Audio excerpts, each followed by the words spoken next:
famiglia. La fossa.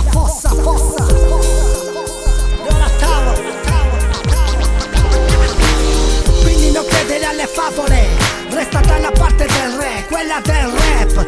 Immaginario collettivo di stereotipi. Non è così che gira nessuna fama, man. Il rap è una puttana che non te la dà.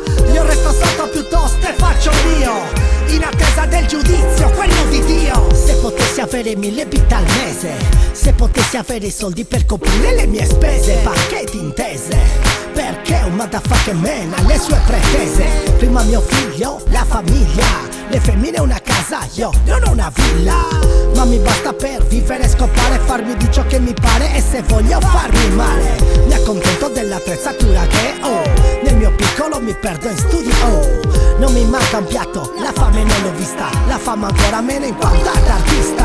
Mi sono confrontato con il vecchio e il nuovo, e col secondo punto non c'è ritrovo. Non mi interessa il pubblico di massa, ora che ho avuto il successo che mi basta. Quindi non credere alle favole, resta dalla parte del re, quella del rap. Immaginario collettivo di stereotipi.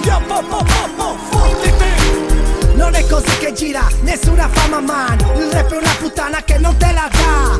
Io resto sotto piuttosto e faccio mio, in attesa del giudizio, quello di Dio. Mi sono preso sempre tutto quanto è mo' campo, cosciente che è tempo di prendere fiato. Oh, cambiato solo prospettiva, non che ti piace o no, siamo sempre down. Tu pensa con la figa, mira, mi basta quello che ho, perché quello che ho è quello che vuoi, che non avrai, bro.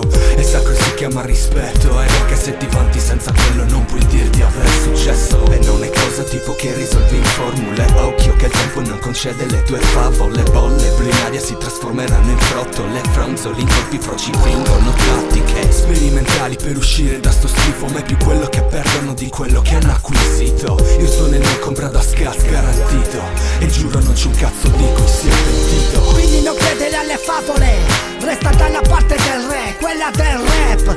Immaginario collettivo di stereotipi. Non è così che gira nessuna fama, man. Il rap è una puttana che non te la dà. Io resto sotto piuttosto e faccio mio, in attesa del giudizio, quello di Dio.